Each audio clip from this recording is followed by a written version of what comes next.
کہ کیا خواتین مسجد کے اندر کوئی اجتماع یا جلسہ رکھ سکتی ہیں؟ اس کی کوئی ممانعت تو نہیں ہے؟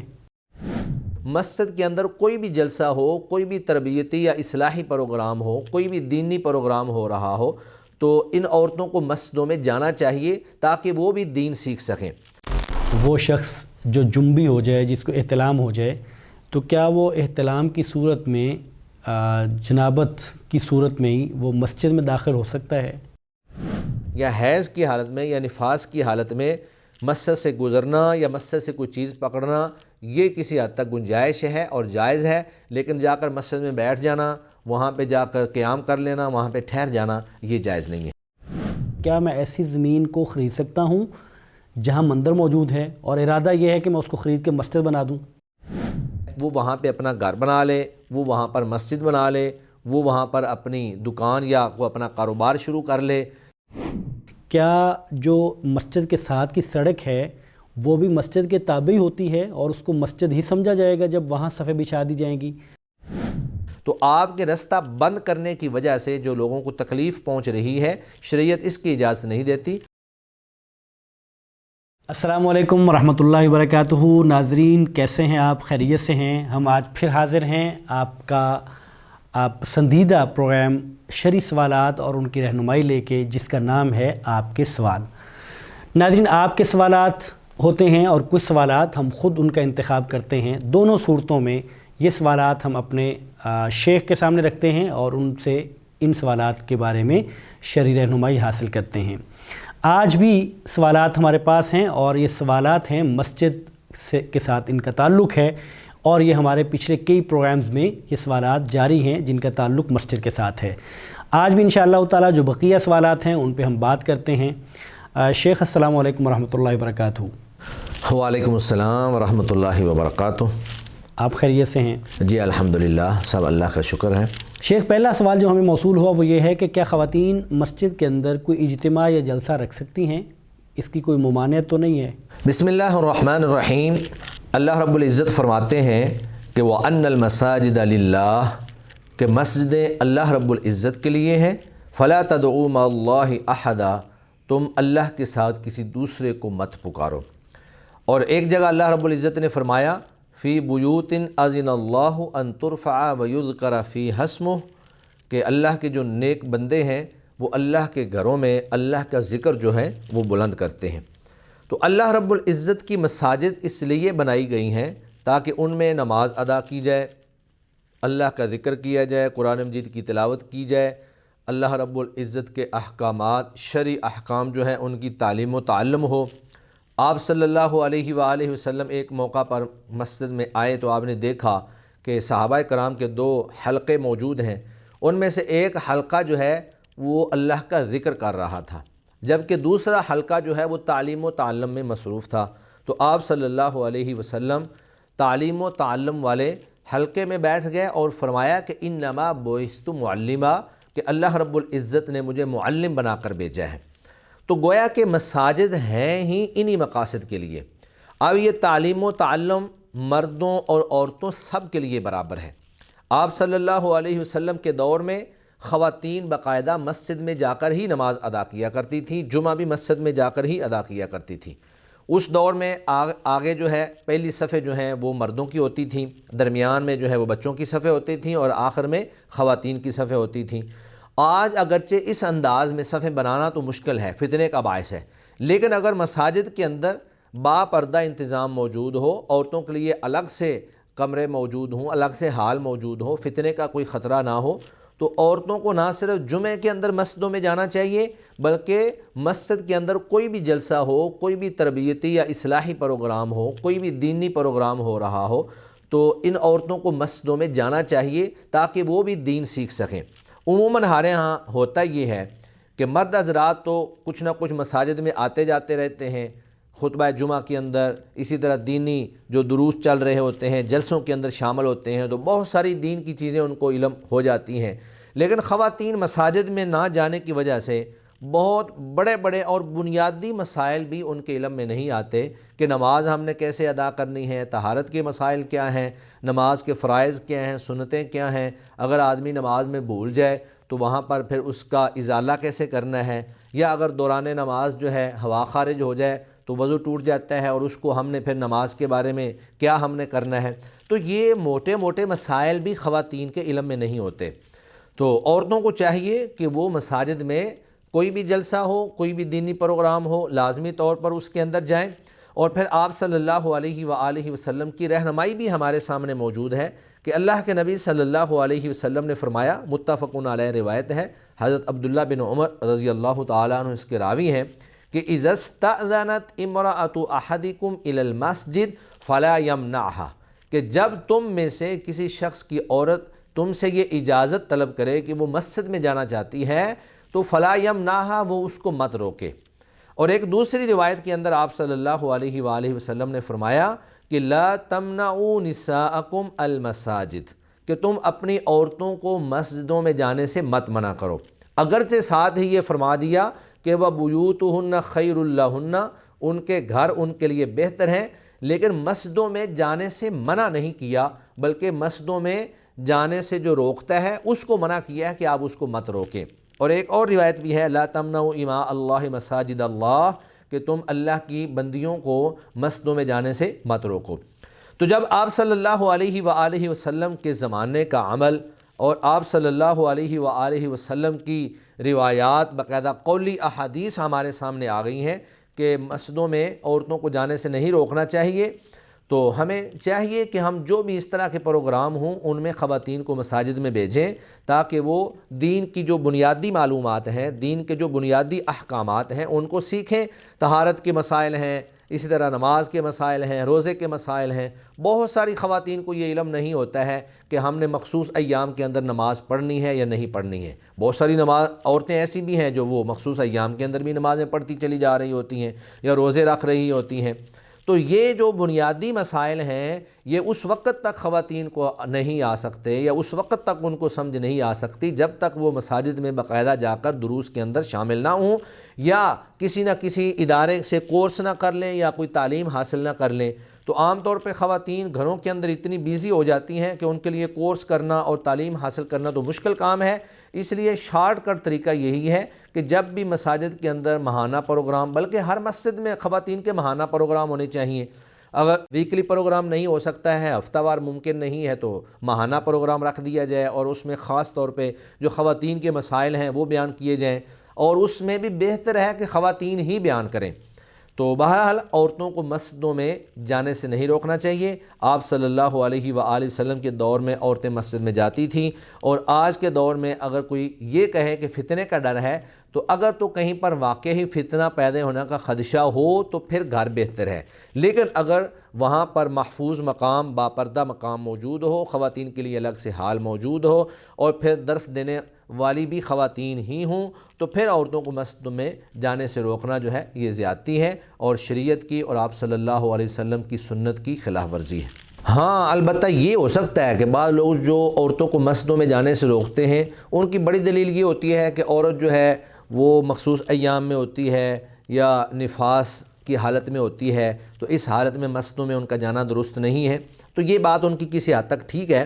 کہ اگر کوئی عورت حائضہ ہو یا نفاس والی ہو تو وہ ان مخصوص ایام میں مسجد میں نہ جائے، کیونکہ مسجد کا احترام اور مسجد کے آداب کا خیال رکھنا یہ بھی انتہائی ضروری ہے۔ ہاں بعض مساجد میں ایسا ہے کہ وہ ایک الگ تھوڑا سا حال بنا دیا جاتا ہے جہاں پر باقاعدہ نماز ادا نہیں کی جاتی، وہاں پر کرسیاں لگی ہوتی ہیں اور وہاں پہ عورتوں کی تعلیم اور تعلم کا سلسلہ جو ہے وہ جاری رہتا ہے۔ اگر اس طرح الگ سے بندوبست موجود ہو کہ مخصوص ایام والی اور نفاس والی عورتیں الگ سے بیٹھ سکتی ہوں مسجد کا جو مین حال ہے اس سے ہٹ کر، تو پھر تو وہ جا سکتی ہیں۔ لیکن اگر اس طرح کا بندوبست موجود نہ ہو کہ وہ مسجد کے مین حال میں ہی بیٹھتی ہوں، جہاں پر صفیں بچھی ہوئی ہیں وہیں پر ہی بیٹھ کر تعلیم و تعلم کا سلسلہ جاری ہوتا ہو، تو پھر عورتوں کو ان چیزوں کا لحاظ رکھنا چاہیے کہ وہ ان دنوں میں خاص طور پر نہ جائیں، لیکن باقی عمومی طور پر ان کو مساجد کے اندر جانے سے منع کرنا یہ درست طرز عمل نہیں ہے۔ شیخ ایک صاحب سوال کرتے ہیں کہ کیا محتلم وہ شخص جو جنبی ہو جائے، جس کو احتلام ہو جائے، تو کیا وہ احتلام کی صورت میں جنابت کی صورت میں ہی وہ مسجد میں داخل ہو سکتا ہے؟ محتلم کے لیے مسجد میں جانا اور مسجد سے گزرنا یہ تو اس کے لیے جائز ہے، لیکن مسجد کے اندر ٹھہرنا وہاں پر رک جانا یہ احتلام والے اور جنبی شخص کے لیے جائز نہیں ہے۔ اللہ رب العزت فرماتے ہیں یا ایھا الذین آمنوا لا تقربوا الصلاة وانتم سکارى حتی تعلموا ما تقولون ولا جنبا الا عابری سبیل، کہ اے ایمان والو جب تم نشہ کی حالت میں ہو تو نماز کے قریب نہ جاؤ یہاں تک کہ تم اس بات کو سمجھنا شروع کر دو جو تم کہہ رہے ہو۔ اسی طرح جب جنبی ہو تو بھی مسجد سے نہ گزرو الا یہ کہ آپ وہاں پہ الا عابری سبیل، آپ راہ چلتے ہوئے ہوں، حتیٰ تغتسلوا، حتیٰ کہ آپ غسل کر لیں۔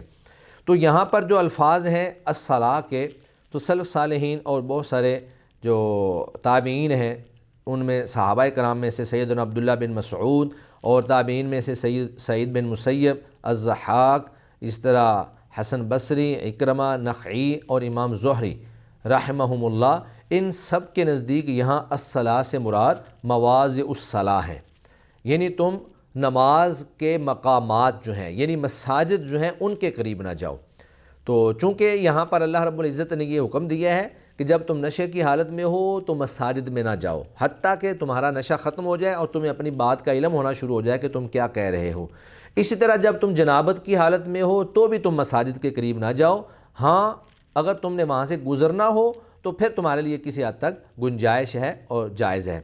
تو قرآن مجید کی یہ آیت مبارکہ اور اسی طرح صحابہ کرام رضوان اللہ علیہم اجمعین کی تفسیر اور تابعین کی یہ تفسیر، اس سے یہ ہمیں معلوم ہوتا ہے کہ جنبی شخص کے لیے مسجد سے گزرنا جائز ہے، حتیٰ کہ حائضہ عورت جو ہے وہ بھی مسجد سے گزر سکتی ہے، اور اگر کسی کا گھر مسجد کی طرف کھلتا ہو، اس کا دروازہ جو ہے وہ مسجد کی طرف کھلتا ہو تو وہ مسجد سے کوئی چیز بھی پکڑ سکتا ہے۔ سیدہ عائشہ رضی اللہ تعالی عنہا سے مروی ہے کہ اللہ کے نبی صلی اللہ علیہ وآلہ وسلم نے ایک دفعہ ان سے کہا کہ آپ مسجد سے چٹائی اٹھا لیں،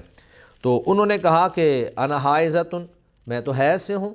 تو آپ صلی اللہ علیہ وسلم نے فرمایا کہ تیرا حیض جو ہے وہ تیرے ہاتھ میں نہیں ہے۔ تو اس کا مطلب یہ ہے کہ اگر آپ نے مسجد سے گزرنا ہے تو آپ گزر سکتے ہیں، اگر آپ نے مسجد سے کوئی چیز پکڑنی ہے تو وہ آپ پکڑ سکتے ہیں، لیکن جب تک آپ نے غسل نہیں کیا اس وقت تک آپ مسجد کے اندر ٹھہر نہیں سکتے ہیں۔ اور بہت سارے صحابہ کرام جو ہیں ان کے گھر جو ہیں ان کا دروازہ جو ہے وہ مسجد نبوی کی طرف کھلتا تھا، امہات المومنین کے جتنے حجرے تھے وہ سارے کے سارے مسجد نبوی کے ارد گرد تھے، اور ان کے دروازے جو ہیں وہ بھی مسجد کے اندر ہی کھلتے تھے۔ اسی طرح بے شمار صحابہ ایسے تھے جو اصحاب صفہ کہلاتے ہیں، ان کا قیام ہی مسجد میں تھا۔ تو اس کا مطلب یہ ہے کہ جنبی شخص جو ہے اگر مسجد میں سویا ہوا ہو اور اس کو جنابت ہو جائے تو وہ تو کسی حد تک گنجائش ہے کہ اس کو ہو گئی، لیکن جنابت کے بعد پھر اس کو چاہیے کہ وہ مسجد سے باہر نکل جائے۔ تو جنابت کی حالت میں یا حیض کی حالت میں یا نفاس کی حالت میں مسجد سے گزرنا یا مسجد سے کوئی چیز پکڑنا یہ کسی حد تک گنجائش ہے اور جائز ہے، لیکن جا کر مسجد میں بیٹھ جانا، وہاں پہ جا کر قیام کر لینا، وہاں پہ ٹھہر جانا یہ جائز نہیں ہے۔ شیخ سوال یہ ہے کہ ایک شخص اپنی زمین بیچتا ہے اور اس کی زمین کے اندر مندر بھی موجود ہے، وہ غیر مسلم ظاہر ہے، اور جو خریدنے والا ہے یا جو دلچسپی لے رہا ہے وہ مسلمان ہے، تو مسلمان خریدار کا سوال یہ ہے کہ کیا میں ایسی زمین کو خرید سکتا ہوں جہاں مندر موجود ہے، اور ارادہ یہ ہے کہ میں اس کو خرید کے مسجد بنا دوں؟ جی، جب ایک مسلمان شخص کسی غیر مسلم سے زمین خرید لیتا ہے، بے شک اس زمین کے اندر مندر ہو، اس میں گرجا ہو، اس میں کنیسہ ہو، یا کسی بھی قوم کا کوئی بھی معبد خانہ ہو، جب اس مسلمان نے وہ زمین خرید لی ہے تو اب وہ زمین اس مسلمان کی ملکیت میں آ چکی ہے، اور جب وہ اس کی ملکیت میں آ گئی ہے تو اس کے بعد وہ شخص اس کے ساتھ کوئی بھی تصرف کر سکتا ہے، وہ وہاں پہ اپنا گھر بنا لے، وہ وہاں پر مسجد بنا لے، وہ وہاں پر اپنی دکان یا وہ اپنا کاروبار شروع کر لے۔ تو وہ جب اس نے خرید لیا ہے تو وہ معبد خانہ بھی گرا سکتا ہے، وہ مندر بھی گرا سکتا ہے۔ آج کل تو بلکہ ہم دیکھتے ہیں کہ یورپ کے اندر بہت سارے ایسے گرجے ایسے ہیں جو عیسائیوں نے بیچ دیے اور مسلمانوں نے خرید کر وہاں پر مساجد تعمیر کر دیں۔ تو جب خرید لی گئی اور ان کی ملکیت میں آ گئی تو ان کی ملکیت میں آنے کے بعد اب یہ ان کے اوپر منحصر ہے کہ یہ وہاں پہ کیا بناتے ہیں، یہ مسجد بنا لیں، یہ مدرسہ بنا لیں، یا گھر بنا لیں، یا اپنی شاپ بنا لیں، یہ ان کے لیے کوئی بھی تصرف کرنا اور اس کے اندر کوئی بھی کسی قسم کی تبدیلی کرنا یا وہاں پر کوئی بھی کسی قسم کی تعمیر کرنا یہ اس مسلمان کے لیے جائز ہو جائے گا، اور اس میں حرج والی کوئی بات نہیں ہے۔ شیخ یہ بڑا اہم سوال ہے اور ہمارا پاکستان کا مسئلہ بھی ہے کہ مساجد میں نماز ہوتی ہے یا خاص مواقع پہ جب کوئی بڑا اجتماع ہوتا ہے یا جمعے کا اجتماع ہے یا عیدین ہیں، تو ہم جو مسجد کے ساتھ کی سڑک ہے اس پہ بھی صفیں بچھا دیتے ہیں۔ تو سوال ایک سائل کا یہ ہے کہ مسجد کی حدود کیا ہوتی ہیں؟ کیا جو مسجد کے ساتھ کی سڑک ہے وہ بھی مسجد کے تابع ہوتی ہے اور اس کو مسجد ہی سمجھا جائے گا جب وہاں صفیں بچھا دی جائیں گی، یا وہاں صفیں نہیں بچھائی جا سکتی؟ تو مسجد کی اصل حد بندی کیا ہے، یہ ان کا سوال ہے۔ مسجد کی حدود وہی ہوں گی جو مسجد کے لیے خاص کی جائے۔ اگر ایک شخص نے مسجد کے لیے 5 مرلے کا پلاٹ دیا ہے یا 10 مرلے کا پلاٹ دیا ہے یا کنال کا پلاٹ دیا ہے، تو وہ جتنی جگہ اس نے مسجد کو دی ہے وہی مسجد کی حدود ہے، اس سے بڑھ کر مسجد کی حد نہیں ہے۔ اور پھر اگر مسجد میں رش پڑ جاتا ہے اور لوگ جو ہیں دوران نماز خاص طور پہ جمعہ کے اندر یا نماز عیدین میں سڑکیں بند کر دیتے ہیں اور باہر جو جگہ خالی پڑی ہوئی ہے وہاں پر بھی نماز ادا کرنا شروع کر دیتے ہیں، تو اس کی پھر 2 صورتیں ہیں۔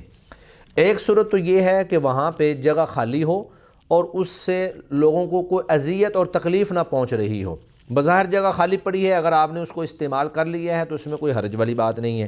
لیکن اگر وہ چلتا رستہ ہے اور آپ نے نماز کے دوران اس رستے کو بند کر دیا ہے، ٹریفک جام ہو گئی ہے، لوگ جو ہیں وہ مصیبت میں پڑے ہوئے ہیں، کئی جو ہے لوگ وہ بیمار ہوتے ہیں جو ہاسپٹل جا رہے ہوتے ہیں، کئی ایمرجنسی میں لوگ جا رہے ہوتے ہیں، تو آپ کے رستہ بند کرنے کی وجہ سے جو لوگوں کو تکلیف پہنچ رہی ہے، شریعت اس کی اجازت نہیں دیتی، اس کا آپ نے دھیان رکھنا ہے۔ اگر لوگوں کو اذیت اور تکلیف نہیں پہنچ رہی تو آپ رستے کو استعمال کر سکتے ہیں۔ تو یہ ساری چیزیں ہیں مصلحت کے تحت۔ اور اگر اس میں لوگوں کو تکلیف پہنچ رہی ہے، لوگوں کو ضرر پہنچ رہا ہے، رستہ بند ہو رہا ہے، لوگ جو ہے وہ اس سے تکلیف محسوس کر رہے ہیں، تو پھر آپ کا اچھا اخلاق اس بات کا تقاضا کرتا ہے کہ آپ وہ رستہ جو ہے وہ استعمال نہ کریں، بلکہ آپ اپنی مسجد کے اندر توسیع کریں، اس کی بے شک جو ہے بلڈنگیں زیادہ بنا لیں، اس کی جو کئی منزلیں بنا لیں یا 7 والی جگہ خرید کر اس میں شامل کر لیں، لیکن اس وقت پھر جو ہے رستے کو بند کرنا شرعی اعتبار سے درست عمل نہیں ہے۔ شیخ سوال یہ ہے کہ ایک شخص کہتے ہیں کہ کیا ایسی مسجد جو حکومت نے اگر کسی جگہ پہ جگہ وقف کر دی ہے یا مسجد کے لیے الاٹ کر دی ہے اور وہاں مسجد کی تعمیر کرتے ہوئے وہ جگہ جو الاٹ نہیں کی اس کو بھی شامل کر لیا جائے، یعنی ایک حصہ وہ ہے جو حکومت نے دے دیا ہے مسجد کے لیے، ساتھ اور بھی جگہ پڑی ہوئی ہے، اور اگر اس جگہ کو حکومت نے وہ دی نہیں ہے مسجد کے لیے اس کو بھی ساتھ ملا لیا جائے، تو کیا یہ جائز ہے؟ اس میں بھی بالکل وہی حکم ہے جو میں پہلے سوال کے اندر بیان کر رہا ہوں کہ جو مسجد کی حدود ہیں انہی حدود کے اندر رہ کر ہی آپ نے مسجد کو تعمیر کرنا ہے۔ باقی جو زمین سرکاری پڑی ہوئی ہے اگر تو آپ حکومت سے اس کی اجازت لے لیتے ہیں تو پھر تو وہ آپ کے لیے جائز ہے، کیونکہ وہ آپ جہاں پر آپ نے مسجد بنائی ہے وہ آپ کے لیے جائز نہیں ہے کہ آپ سرکاری زمین جو ہے اس کو اپنے استعمال میں لائیں، الا یہ کہ حکومت جو ہے وہ آپ کو اجازت دے دے یا کوئی بھی متعلقہ محکمہ جو ہے وہ آپ کو اجازت دے دے اور آپ کو اس بات کا نوٹیفیکیشن جاری کر دے کہ آپ اس کو مسجد جو ہے وہ بنا سکتے ہیں۔ باقی یہ ٹھیک ہے کہ مسجد جو ہیں وہ روڈ کے اوپر بھی ہوتی ہیں اور پھر راستے کے اوپر بھی مسجدیں جو ہیں وہ ہوتی ہیں، لیکن اس وقت جائز ہے جب وہاں پر لوگوں کو تکلیف نہ ہو۔ امام بخاری رحمہ اللہ نے اپنی بخاری کے اندر ایک باب قائم کیا ہے کہ باب المسجد یکون فی الطریق من غیر ضرار بالناس، کہ رستے میں مسجد بن سکتی ہے لیکن اس وقت جب لوگوں کو اس سے تکلیف نہ ہو رہی ہو۔ تو مطلب ہے کہ اگر تکلیف اس وقت ہی ہوگی کہ جب آپ مسجد سے نکل کر رستے کے اوپر بھی نماز پڑھنا شروع کر دیں گے یا آپ رستہ بند کر دیں گے یا آپ ٹریفک کو جام کر دیں گے، لیکن اگر رستے کے اوپر مسجد موجود ہے آپ وہاں سے رستہ جو ہے اس کو بند نہیں کرتے ہیں، سارے لوگ جو ہے نمازی جو ہیں وہ مسجد کے اندر ہی پورے آ جاتے ہیں، تو پھر انشاءاللہ ایسی صورت میں مسجد وہاں بنانے میں بھی کوئی حرج والی بات نہیں ہے۔ شیخ صاحب پوچھتے ہیں کہ کیا مساجد میں اخبارات وغیرہ کا مطالعہ کرنا ٹھیک ہے اس صورت میں کہ اخبارات میں مرد و زن کی تصاویر بھی ہوتی ہیں، اور ہمارے ہاں بعض لوگ جو سائل ہیں وہ کہتے ہیں کہ ہماری مسجد میں بعض لوگ اخبار پڑھتے ہیں اور جب ان سے کہا جاتا ہے کہ یہاں مسجد میں اخبار نہ پڑھیں کیونکہ یہاں تو ایسی نیم برہنہ تصاویر بھی خواتین کی ہوتی ہیں، تو وہ کہتے ہیں کہ تصاویر سے کوئی فرق نہیں پڑتا، ہمارے نوٹ جو ہیں جو روپیہ ہے اس پہ بھی تو تصاویر ہوتی ہیں، تو تصاویر کیا ان کی یہ دلیل ٹھیک ہے اور کیا وہ مسجد میں اخبار کا مطالعہ کر سکتے ہیں جس میں تصاویر موجود ہوں؟ مساجد اللہ کا گھر ہے، ان کا ہر اعتبار سے احترام کرنا، ان کے اندر کوئی بھی نامناسب عمل کرنا یا کوئی بات کرنا یا اخبار پڑھنا، یہ سارے کے سارے معاملات جو ہیں یہ مساجد کے اندر جائز نہیں ہیں۔ مساجد اللہ رب العزت نے بنائی ہیں نماز کی ادائیگی کے لیے، اللہ رب العزت کا ذکر کرنے کے لیے، قرآن مجید کی تلاوت کرنے کے لیے، لیکن وہ اخبارات جن کے اندر بہت نامناسب تصاویر ہوں، تصویر جہاں کہیں بھی ہو تو مسجدوں کے اندر اس طرح کر کے تصویریں لے کر جانا یا وہاں بیٹھ کر اخبارات پڑھنا، یہ مسجد کے تقدس اور مسجد کے احترام کے منافی عمل ہے۔ اس سے انسان کو احتراز کرنا چاہیے، جتنا زیادہ ہو سکے آپ مسجد کا احترام کریں اور مسجد کی توہین یا مسجد کے استخفاف پر کوئی بھی طرز عمل جو ہے وہ آپ کو اختیار نہیں کرنا چاہیے۔ باقی رہا مسئلہ نوٹوں کا، تو نوٹ جو ہیں وہ ہماری جیب میں ہوتے ہیں اور یہ ہماری مجبوری ہے۔ بعض ضروریات ایسی ہوتی ہیں کہ وہ حرام کو بھی حلال کر دیتی ہیں، اور یہ فقہ کا بڑا معروف قاعدہ ہے، اصول فقہ کے الضرورات تبیح المحظورات، کہ ضروریات جو ہیں وہ حرام کو حلال کر دیتی ہیں۔ تو جہاں تک کرنسی نوٹوں کا معاملہ ہے یہ ضروریات میں سے ہے۔ آپ اپنی رقم جو ہے وہ باہر مسجد میں رکھ کے جا ہی نہیں سکتے ہیں، آپ جو ہے رقم کے بغیر چل پھر نہیں سکتے ہیں۔ یہ ہماری ضرورت ہے کہ ہم ہر وقت اپنے پاس کچھ نہ کچھ رقم رکھتے ہیں، کیونکہ چلتے ہوئے کسی وقت بھی آپ کو رقم کی ضرورت پڑ سکتی ہے۔ نبی مکرم صلی اللہ علیہ وآلہ وسلم نے سن 8 ہجری میں جب مکہ فتح کیا تو آپ صلی اللہ علیہ وسلم نے مکہ کو بتوں سے اور تصاویر سے بالکل پاک کر دیا۔ لیکن جب آپ نے 7 ہجری میں عمرہ کیا تو اس عمرے میں بیت اللہ کے اندر بت بھی موجود تھے اور تصاویر بھی لگی ہوئی تھیں، لیکن اس کے باوجود آپ نے وہاں پر عمرہ بھی کیا، آپ نے وہاں پہ نمازیں بھی پڑھیں اور آپ نے سارے اعمال جو ہیں وہ سر انجام دیے۔